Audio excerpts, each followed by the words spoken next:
Buenas tardes. Bienvenidos a la charla La dolarización y el escenario futuro. Nos encontramos en este marco maravilloso en el Cine Teatro de la Universidad Nacional de La Matanza, donde se encuentra presente el señor rector, el doctor Daniel Martínez, el vicerrector ejecutivo, el magíster Gustavo Dueck, el vicerrector, doctor Fernando Luján Acosta, autoridades, docentes, alumnos y miembros de la comunidad. Sin dudas, esta será una presentación de vital relevancia para todos los aquí presentes.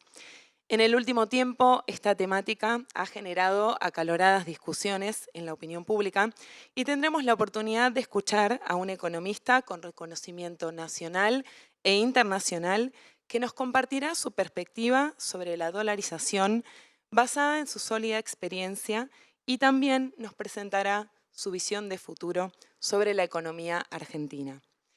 Les informo que durante la presentación tendrán la posibilidad de solicitarle a los asistentes de sala el código QR para poder escanearlo con sus celulares, lo cual los va a dirigir a un formulario para que nos dejen las preguntas que al finalizar la presentación le haremos a nuestro expositor.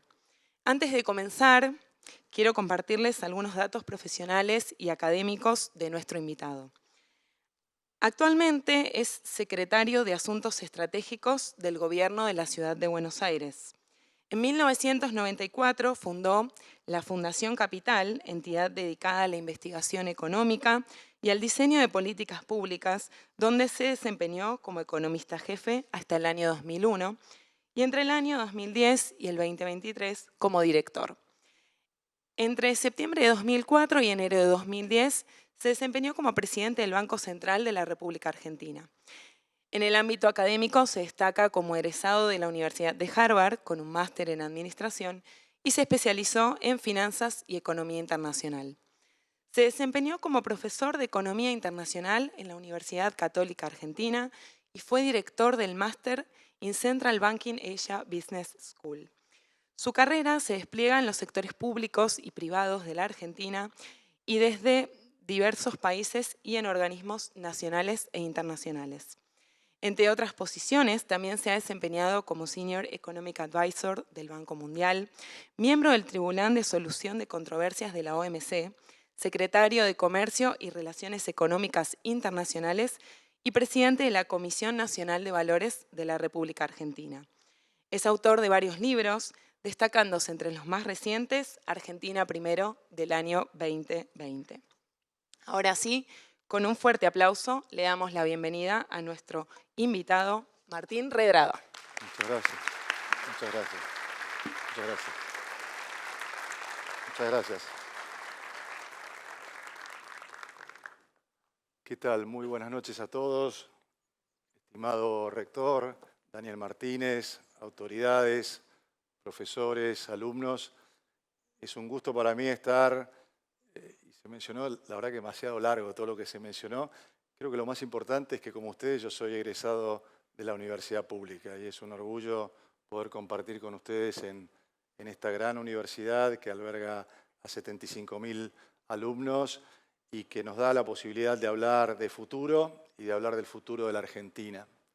Y un tema también muy candente, cuando me invitaron, me decían que muchos de los alumnos están muy pendientes del tema dolarización.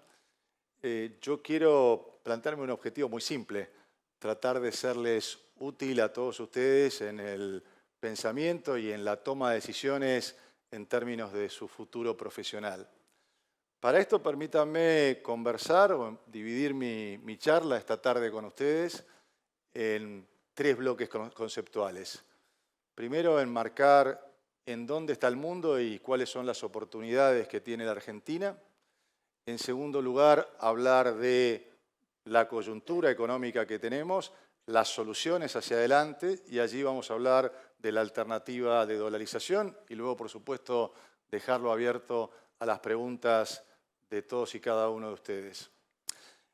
En principio, comentarles que ustedes van a salir de la universidad y van a enfrentar el mundo del trabajo y se calcula que cada uno de ustedes va a tener 7 empleos durante toda su vida laboral.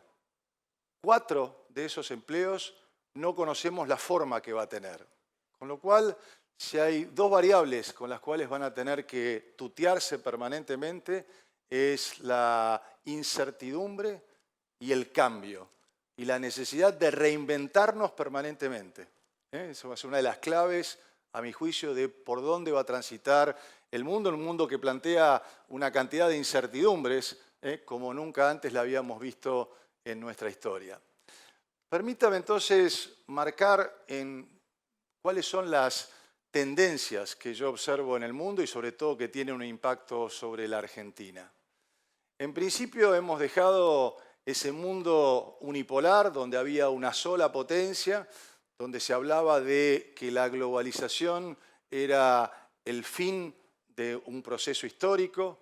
Quizás algunos historiadores, el más famoso de la década de los 90, sobre todo los más jóvenes lo pueden googlear, Francis Fukuyama hablaba de que estábamos ante el fin de la historia. Se había caído el muro de Berlín y había una sola potencia que podía marcar una hegemonía mundial. Bueno, eso se ha terminado. Se terminó ese mundo unipolar. Muchos factores, quizás uno puede plantear algún inicio de esto en la crisis financiera de 2008-2009, pero sin duda la pandemia y la invasión de Rusia a Ucrania han planteado un mundo distinto. Un mundo distinto que uno puede, si yo tuviera que calificar este momento histórico, lo podría decir que estamos en un proceso de interregno. ¿Qué significa en historia interregno? Significa que partimos de un punto y estamos transitando hacia otro nuevo punto, que puede ser un mundo bipolar, China y los Estados Unidos. Yo no creo que sea así. Pero que no sabemos exactamente a cuál es el punto de llegada que vamos a tener. Cuando uno dice estamos en un momento de transición, es porque ha salido de un lugar y sabe hacia dónde va. Bueno, hoy el mundo está en un momento de interregno, porque ha salido de un proceso donde emerge la India, donde emergen los países de Medio Oriente, donde emergen también nuevos regionalismos, donde hoy nos planteamos la importancia de tener cerca a cada uno de los proveedores en términos de procesos productivos.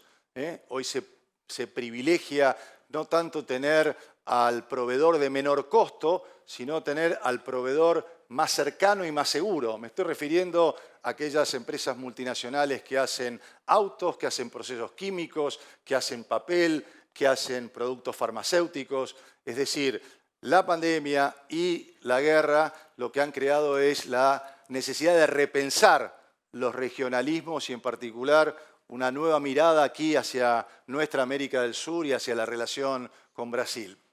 La segunda tendencia central es que el mundo, y sobre todo a partir de la guerra, está buscando seguridad energética. Es decir, tener garantías de que a cada una de las poblaciones de cada una de las regiones del mundo, en particular en la Unión Europea, tienen energía suficiente para darle abrigo a sus ciudadanos, pero también para darle dinámica a sus propias industrias. Yo hubiera cometido un error y si esta charla la hubiera dado hace 4 o 5 años y me hubieran preguntado quién es el principal estadista que hay en el mundo, probablemente les hubiera dicho en ese momento la primera ministra de Alemania, Angela Merkel, que hizo muchísimas cosas bien para Europa, para su país, pero cometió un error y en historia muchas veces un error es lo que marca el legado. El error fue pensar que generando un gasoducto con Rusia iba a unificar, iba a traer, iba a pacificar, iba a unir a Rusia a la Unión Europea y de esta manera iba a traer un proceso de integración y de paz. Bueno, serio error, también enseñanza para todos nosotros, casi les diría en la vida personal, nunca hay que tener un solo proveedor, de nada, ya sea en su propio negocio. Bueno, la Unión Europea cometió el error de tener un solo proveedor de gas y ahora está desesperadamente buscando seguridad energética, quiénes pueden proveer gas en el mundo. La segunda tendencia que nos importa a la Argentina es la transición energética y sobre todo también cuando uno piensa en los empleos del futuro, todos aquellos que estén vinculados a el cuidado del medio ambiente, a producir no solo energías limpias, sino la trazabilidad de todos los productos que consumimos, los empleos que se generan a partir de este fenómeno central en el mundo hacia adelante, la disminución de la emisión de dióxido de carbono, el tener emisión cero como objetivo para el mundo en el año 2050, nos plantea también la necesidad de qué elementos traemos al mundo, y en particular la Argentina, en materia de transición energética. Y la tercera tendencia es la seguridad alimentaria.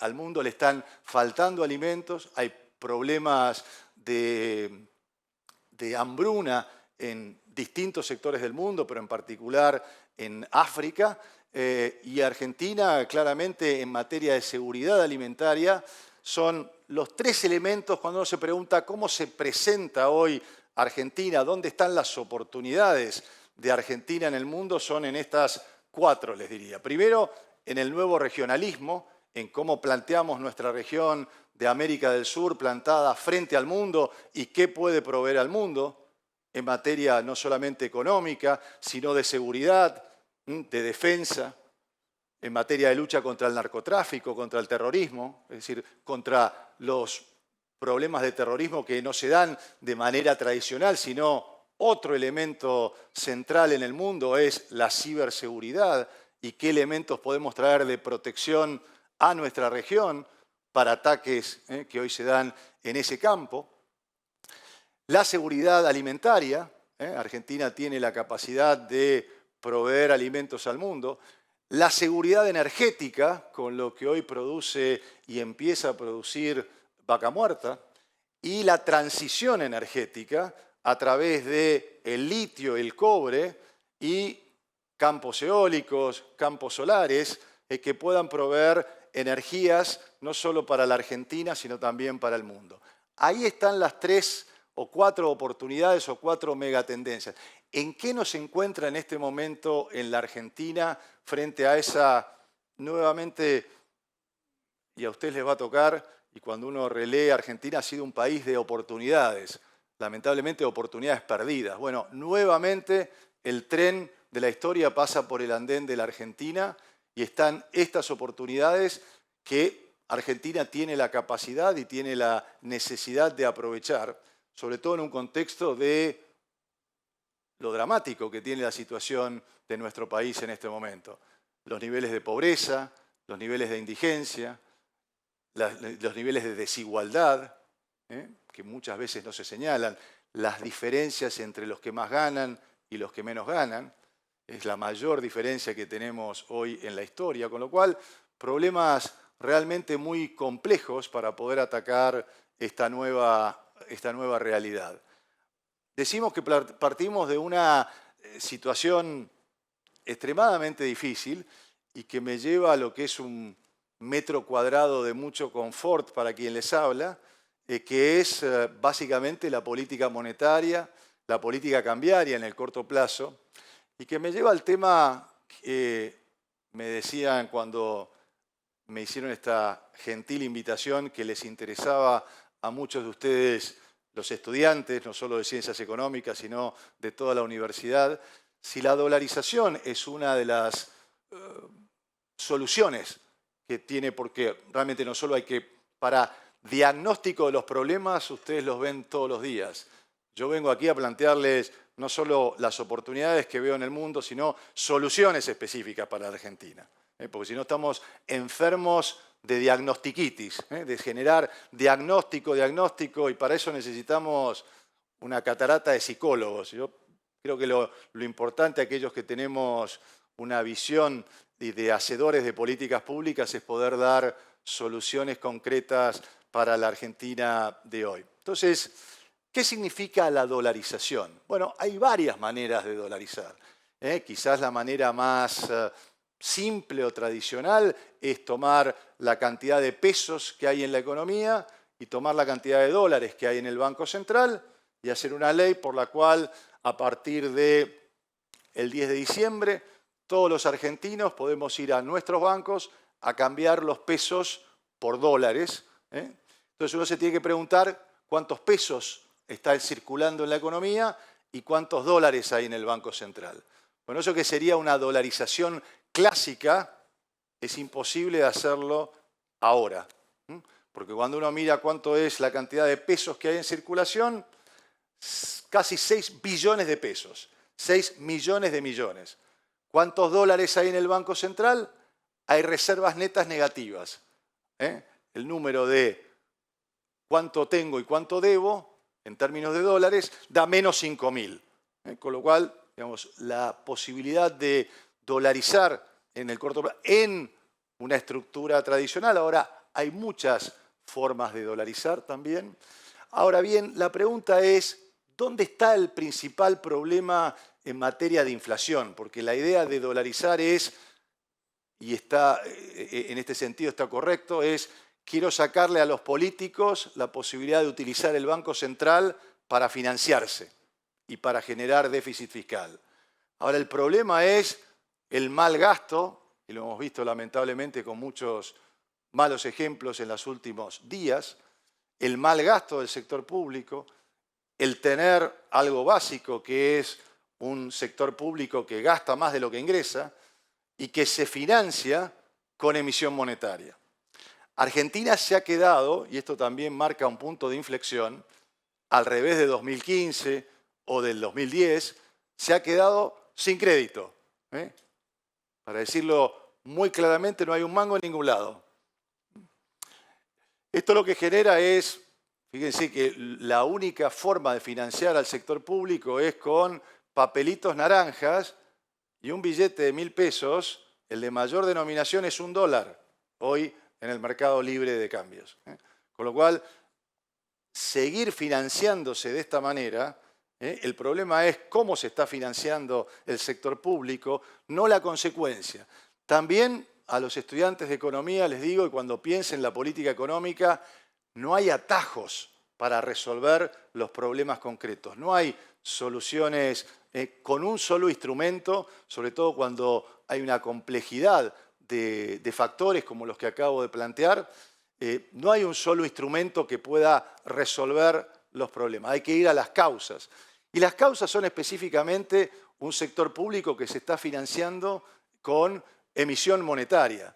Entonces, la respuesta, y también miremos por un instante los países que se han dolarizado y cuáles son los efectos de la dolarización sobre esos países. En América Latina tenemos 3 países que han tenido dolarización. Uno es Ecuador, el otro es Panamá y el otro es El Salvador.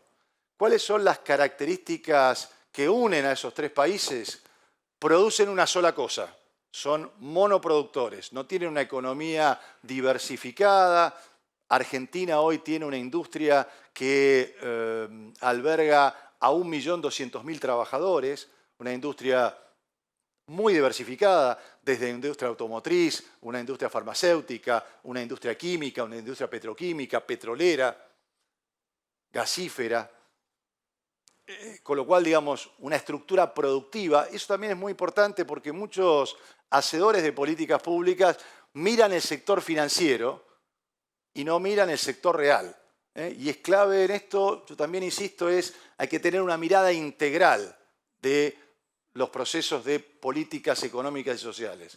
No se puede tocar, recién un periodista, y les pido disculpas, me insistía mucho y por eso llegamos con el rector un poco tarde, estábamos los dos en hora, pero el periodista era insistente y no nos largaba. Y nos decía, ¿y si subís la tasa de interés? ¿Y si haces esto? Y le digo, una sola variable no se puede tocar, porque si no salta todo el resto. Bueno, la característica de estos 3 países, Ecuador produce petróleo, Panamá produce servicios financieros, El Salvador produce fundamentalmente lo que se llama remesas, de trabajadores salvadoreños que están en Estados Unidos y envían dólares a sus familiares en El Salvador. Bueno, esos son países que producen dólares de esa manera e importan todo el resto. Observen ustedes un fenómeno puntual que ha pasado este año. ¿Qué pasaría si en Argentina solamente en este año hubiera circulado solamente el dólar? Bueno, quienes siguen los temas económicos y financieros, pero estoy seguro que casi todos ustedes han visto que el Banco Central de los Estados Unidos ha tenido la suba más repentina de las últimas décadas de la tasa de interés. En menos de 12 meses subió la tasa de interés de 0 al 5,25%. ¿Qué produjo esto? Un fortalecimiento del dólar en todo el mundo. Se hizo más fuerte el dólar en todo el mundo. ¿Por qué? Porque paga una mayor tasa de interés. ¿Qué hace que tengas un dólar más fuerte? Bueno, que sea más barato importar que producir en tu país. Pensemos por un instante si hubiéramos tenido dólares en la Argentina y hubiéramos estado dependiendo de la política monetaria de otro país. Que por supuesto, algunas veces en buenos diálogos, uno lo que se queda del mundo son las amistades y las relaciones personales. A mí me ha tocado durante 5 años y medio conducir el Banco Central y luego dirigir una maestría en Banco Central, con lo cual sigo en diálogo permanente con los distintos hacedores de políticas públicas. Y recuerdo que una vez cuando estaba hablando con el presidente de la Reserva Federal de los Estados Unidos, del Banco Central, le dije, mire, tenga cuidado cuando suba la tasa de interés porque lo que usted genera es salida de capitales de países emergentes.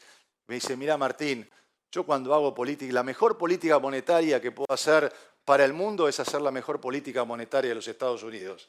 ¿Qué quiere decir? Él estaba pensando solamente en la política monetaria de su país y los efectos que después pueda tener sobre el resto del mundo, que cada uno se haga cargo. Por lo tanto, cada uno, y en esto sí quiero hacer también referencia a, yo escribí hace 2 años un libro que se llama Argentina Primero. Pongamos siempre a Argentina en términos de el interés o qué genera cada una de esas políticas en términos de más empleo, mejor distribución del ingreso, más exportaciones. En eso tenemos que medir cada una de las calidades de las políticas públicas. Pero entonces, si nosotros hubiéramos tenido un proceso de instalar el dólar durante este año, hubiéramos tenido una apreciación del peso, el peso se hubiera vuelto fuerte y hubiera sido más fácil importar que producir en la Argentina. Eso hubiera generado problemas en nuestra industria, problemas en la generación de empleo importados. Uno puede tener un fortalecimiento de su moneda porque aumenta la productividad, porque tenemos mayor inversión, hay ingreso de capitales reales para levantar fábricas. Bueno, eso significa que mejora la productividad, la competitividad de nuestra economía. Eso entonces depende de nuestra propia capacidad. Pero para tener una moneda única con otro país hay que tener la misma estructura impositiva. Piensen ustedes en un pequeño o mediano empresario que está sujeto a la competencia internacional y tiene que pagar los impuestos que paga en la Argentina, no tienen nada que ver con los impuestos que se pagan en los Estados Unidos. Por lo tanto, ni desde el punto de vista fáctico, ni desde el punto de vista de la conveniencia, el camino, a mi juicio, es distinto. El camino es un camino más de fondo, más estructural.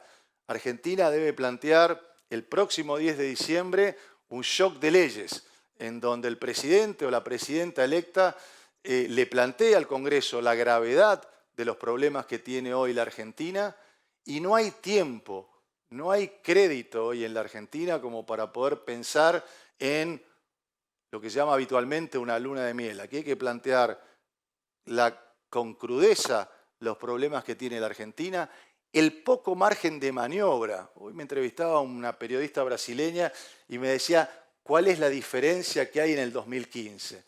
Y a mi juicio la principal diferencia es que hoy la sociedad necesita soluciones concretas y soluciones que sean desde el primer día. No hay margen para seguir estirando de la cuerda con 15 valores del tipo de cambio. No hay margen para seguir financiando al sector público con emisión monetaria. Por lo tanto, la manera central de plantear soluciones concretas a la economía argentina es un shock de leyes. Argentina necesita un programa de estabilización que baje la tasa de inflación y un programa de crecimiento económico que aproveche estas oportunidades que les acabo de mencionar en materia de cuáles son las oportunidades que nos plantea el mundo. Ese shock de leyes, a mi juicio, el 10 de diciembre debe plantearse primero qué hay que hacer con el Banco Central. Hay que hacer un buen Banco Central. Y un buen Banco Central es aquel que se dedica a darle los pesos que el sector privado quiere, a sacarle la maquinita al gobierno nacional para que pueda financiar con emisión monetaria. Basta de emisión monetaria para financiar al sector público. Eso es tener un banco central que va sacando pesos y pudiendo equilibrar la cuenta de ingresos de dólares. El segundo tema fundamental es el ordenamiento del sector público. Hablaba con el rector de la universidad y me contaba cómo él utiliza indicadores de eficiencia y los compara con otras universidades públicas. Ese criterio que tiene la universidad, por supuesto su criterio desde la universidad, pero les diría de lo que llamamos técnicamente presupuesto base cero. Empezar con cada una de las reparticiones públicas a cuestionar cada uno de los gastos y cada uno de los ingresos. Por supuesto, ir hacia empresas públicas que no le pidan más un peso al sector público. Tenemos sí una ventaja, las provincias hoy son superavitarias y por lo tanto hay capacidad de obras públicas, de transferencia. Tenemos que ir a un esquema realmente de federalismo fiscal, y federalismo fiscal significa que los gobernadores puedan recaudar, los intendentes puedan recaudar y puedan gastar de acuerdo a su capacidad de recaudación. Argentina también necesita una modernización impositiva y laboral que amplíe la base de tributación, que tengamos más argentinos que tengan cobertura social. El 50% de los argentinos hoy vive en la informalidad. Esto es inmoral desde el punto de vista de la solidaridad que tenemos como uno de los ejes o valores centrales de ser argentinos. Pero también es un gran problema para el desarrollo de nuestra economía. Por lo tanto, simplificación impositiva, ampliación de la base de tributación, impulso a las exportaciones, reducción, que no haya más restricciones para exportar, que no se le pueda ocurrir más a un funcionario público restringo las exportaciones de carne, restringo las exportaciones de maíz, que eso sea por ley. Quinto, una ley federal de infraestructura, generando las principales obras públicas que Argentina necesita para integrarse en la región. Y sexto, privilegiar al sector energía y minería para poder aprovechar ser proveedor del mundo de energía, de seguridad energética, pero también de transición energética. ¿Qué necesita el sector energético para producir las obras que nos permitan exportar y generar los dólares que Argentina necesita? Necesita dos cosas. Y aquí no se necesita un solo peso del sector público. Y fíjense, creo que ha pasado desapercibido. Se han construido en los últimos 12 meses 2 gasoductos.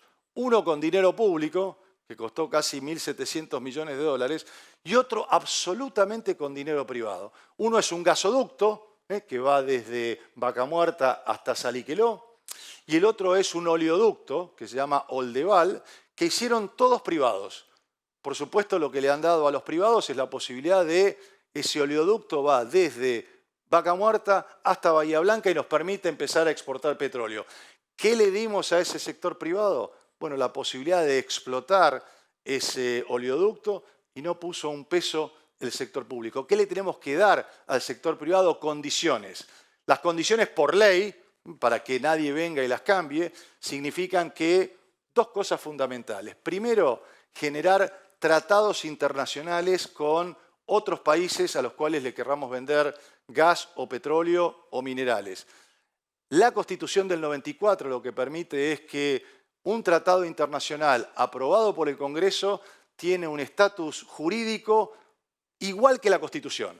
Eso quiere decir que si alguien quiere cambiarlo en el próximo periodo, tiene que cambiar la Constitución. Eso le da una seguridad jurídica que le permite a aquel que construya el gasoducto desde Vaca Muerta hasta Bahía Blanca y una planta de licuefacción que nos permita por barco exportar gas licuado a Europa, tenga la seguridad que no le van a cambiar las reglas de juego. Lo segundo es darle libre acceso en un porcentaje a las divisas que produce en materia de exportación. por ejemplo, que el 30% de lo que produce pueda ser garantía en el exterior para nuevas inversiones. Y esto nos va a permitir construir 2 gasoductos. Uno, el que le acabo de decir, y otro es la reversión del gasoducto que hoy lo tenemos con Bolivia. Bolivia hace 20 años que le provee gas a Brasil y a la Argentina. Mala noticia para Bolivia, buena para la Argentina. Bolivia el año que viene se queda sin gas para exportar a Brasil y a la Argentina. El ducto ya está hecho, hasta Córdoba, hasta La Carlota. Lo que tenemos que hacer es la reversión de ese gasoducto para poder exportarlo a Brasil. Eso en el 2025 solo va a generar para la Argentina 10.000 millones de dólares. Por supuesto que esto lo que requiere es fortaleza de leyes que le den previsibilidad. Previsibilidad monetaria, previsibilidad impositiva, previsibilidad en términos de sectores de crecimiento económico, que nos pongan en aquellos sectores más dinámicos en crecimiento a la Argentina. Y por primera vez sí, después de esto, con un programa económico hecho en la Argentina y por argentinos, tener un nuevo acuerdo con el Fondo Monetario Internacional que, nos guste o no nos guste, ahí está. Lo que hay que hacer con el fondo es plantear un nuevo acuerdo en donde no le pidamos más un peso, pero simplemente extendamos los plazos de vencimiento y así empezar a transitar un camino de ir solucionando los problemas, marcando que con este esquema la inflación puede bajar a la mitad en el primer año y bajar a un dígito en el primer periodo de gobierno. Esta es la manera integral de poder tomar las tendencias mundiales que hay en la Argentina, poder aprovecharlas. Por supuesto, después puede haber distintas variaciones, pero el concepto debe ser un shock de leyes que ataque los problemas de la inflación, del estancamiento económico, de la desigualdad, todo junto. De todos nosotros va a depender, de cada uno de ustedes va a depender lo que podamos hacer hacia adelante. No va a depender solo del próximo gobierno. Las oportunidades están, tomemos los argentinos, están ahí a la vista, no perdamos esta oportunidad. Muchísimas gracias y espero las preguntas.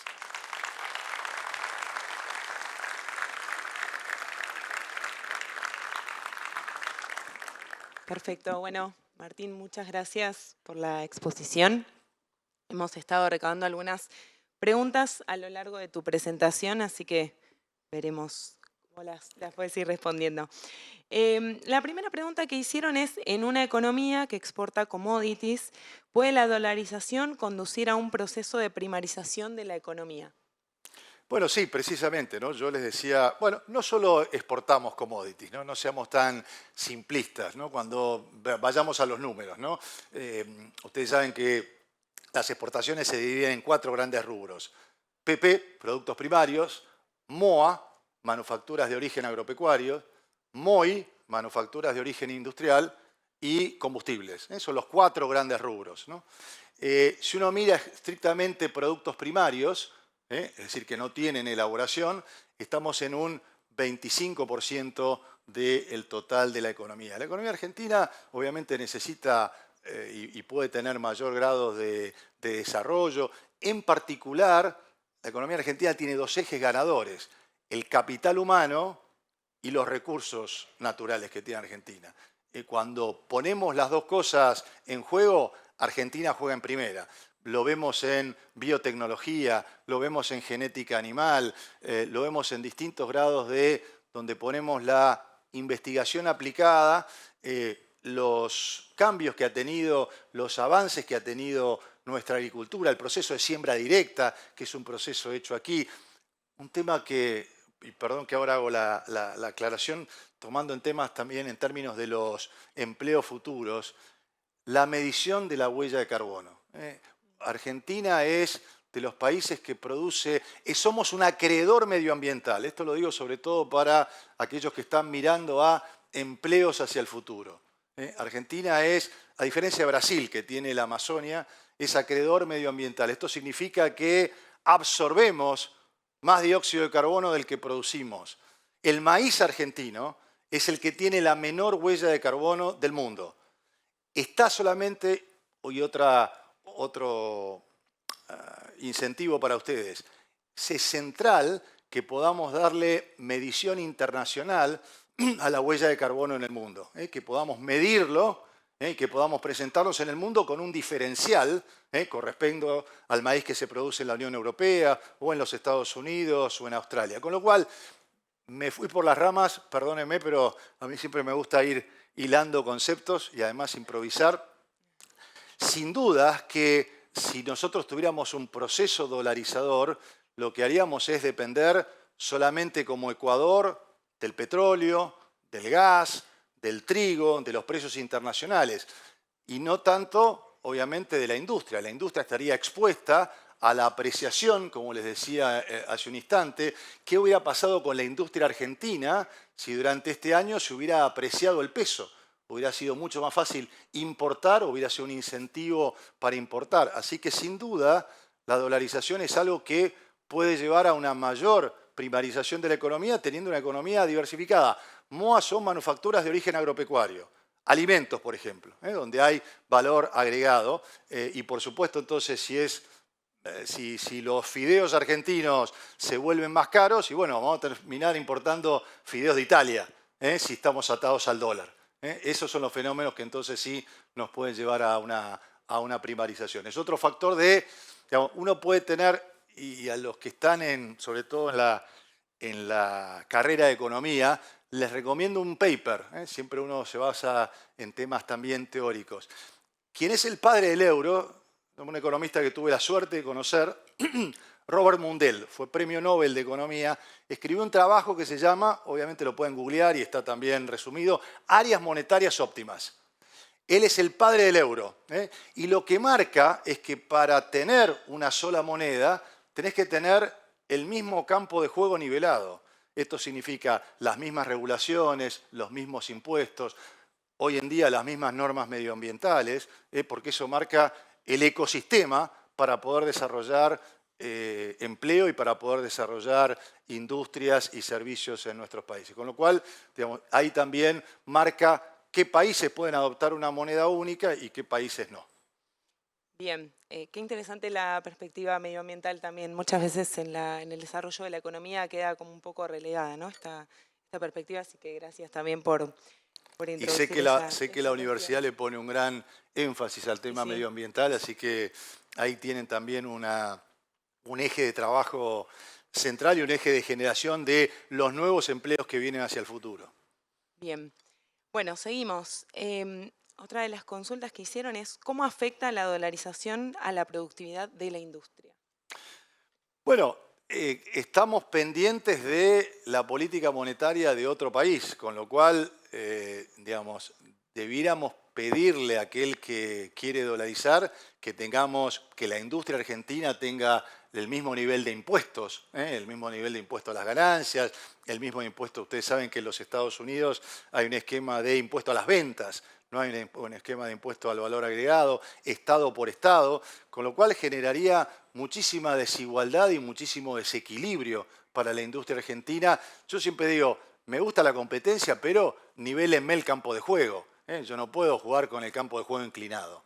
Bueno, si me ponen este tipo de esquemas, estoy jugando con el campo de juego a la industria argentina, le estoy planteando un plano inclinado, y un plano inclinado en términos negativos, ¿no? Con una pendiente muy, muy difícil de subir para la industria argentina. Bien. Otra consulta que nos hicieron es, bueno, bien de actualidad, ¿no? ¿Cuán viable es la implementación de una moneda digital como se planteó en el debate presidencial en comparación a la dolarización? Casi el 60% de los bancos centrales del mundo, yo les decía hace un rato que tenía bastante diálogo con muchos de ellos, están trabajando en monedas digitales.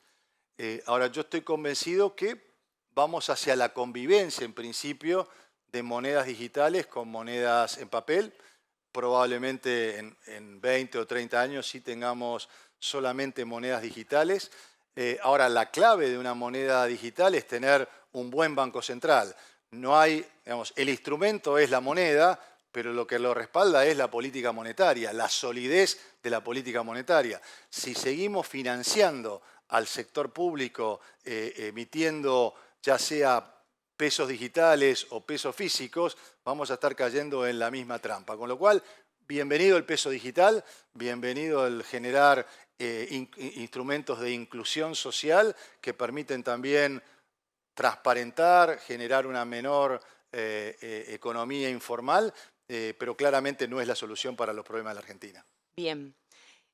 Seguimos con algunas consultas más. ¿Una más? Ok, una más. Teniendo en cuenta, ahora te consulto, pensando, ¿no?, en el título de la charla, esta visión del futuro. Tenés delante un montón de jóvenes que escuchan todos los días que la salida es Ezeiza, que no hay futuro, siendo un profesional reconocido, digo, en el ámbito nacional e internacional. ¿Qué les recomendás? ¿Qué les decís ante eso? Primero que creo que todo el eje de mi charla es mostrarles que hay futuro. Que hay futuro, está claro que el futuro depende también de cada uno de nosotros, de lo que hagamos. Yo les planteé oportunidades y en particular en industrias y en sectores que son ganadores en la Argentina. Mencionamos el agro y la biotecnología, mencionamos el sector energético, mencionamos el sector minero y allí lo que es transición energética, las nuevas energías, energías renovables. Tenemos que mencionar también que Argentina, muy importante hacia el futuro, es tener un solo valor del dólar. Más allá de dolarización o no dolarización, es que el dólar tenga un solo valor. No quiero ser autorreferencial, perdónenme, yo goberné el Banco Central durante 6 años. Pasé la crisis financiera internacional de 2008-2009. Durante toda mi gestión hubo un solo valor del dólar. No había dólar blue, no había dólar soja. Estoy hablando del periodo 2004-2010.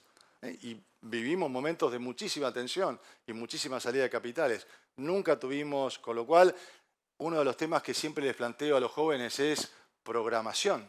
Hoy se demandan programadores. Argentina hoy está produciendo programación de distintos sistemas hacia toda América Latina en programas, sobre todo obviamente en idioma castellano, pero lamentablemente muchos programadores están queriendo cobrar en el exterior, porque bueno, no hay que ser economista para saber que es más fácil cobrar a 900 que cobrar a 350. Bueno, tenemos que generar los incentivos entonces para que ese sector y otro sector y no nos damos cuenta de esto, otra ventaja que tiene Argentina, siempre competíamos contra el este europeo. Hoy el este europeo es una zona de guerra, también en términos de cuando se mira al mundo, nuestra región, América del Sur, el Cono Sur, es una zona de paz. El turismo puede explotar si tenemos las adecuadas infraestructuras, incluso las propias aerolíneas que puedan llegar a los distintos lugares del mundo. Por supuesto también, siempre les digo a alumnos, si tienen la oportunidad de hacer, aunque sea un paso por el sector público para poder contribuir todo lo que ustedes estudiaron en la universidad pública, generar un sector público que esté más cerca de la gente, que dé mejores servicios, que nos permita pagar menores impuestos. Bueno, ahí están las oportunidades de la Argentina. Pero estoy seguro, miren, se mencionó en mi currículum, estudié en la Universidad de Buenos Aires, después tuve la suerte de estar becado y poder estudiar en el exterior, y siempre quise volver a la Argentina. Y tuve la oportunidad de volver en los años 90 para ejercer mi primer servicio público como presidente de la Comisión Nacional de Valores en el año 91, y realmente no me arrepiento. Sin duda, me encantaría que como sociedad, y les diría que probablemente sea esta una de mis últimas contribuciones que uno pueda hacer al sector público, pero uno puede contribuir desde el sector privado, desde atraer inversiones. Estoy convencido que el mundo nos plantea una oportunidad. Por supuesto, hay que forzar a nuestros dirigentes políticos a tomar las decisiones correctas, de darnos un país con un Banco Central independiente, con un ordenamiento del sector público que no gaste más allá de lo que ingresa, con impuestos que sean razonables para pagar. Pero estoy convencido que, bueno, tampoco esperemos todo de la clase gobernante, ¿no? La clase gobernante, en definitiva, también se va a formar de cada uno de ustedes, el recambio, los valores, la transparencia que tenga la clase dirigente, pero estoy seguro que las oportunidades están aquí, que también conceptos de sociedad que tenemos en la Argentina no hay en otros países del mundo. Tengo lamentablemente mis hijos que viven hoy en el exterior y uno de ellos me planteaba quizás la falta de contención que hay en otros países con respecto al calor humano, al asado el fin de semana, a poder hablar con los amigos. Es distinto, ¿no? Por lo tanto, también esta idea de me voy, y yo les digo, yo viví 8 años en el exterior, el sentido de desarraigo y siempre pensar en la Argentina también hace a que la Argentina tenga sentido, que vale la pena quedarse, que vale la pena hacer el esfuerzo y que vale la pena decir yo lo intenté. Si todos juntos hacemos el esfuerzo de decir yo lo intenté, estoy seguro que salimos adelante. Muchas gracias. Bueno, muchísimas gracias. Creo que nos vamos con muchas reflexiones, con algunas certezas más sobre la temática y sin dudas con un poco de esperanza también. Así que muchísimas gracias por visitar nuestra institución. Gracias a todos los presentes y a todos los que hicieron posible también la organización de esta charla. Muchas gracias por venir. Muchas gracias a vos. Muchas gracias.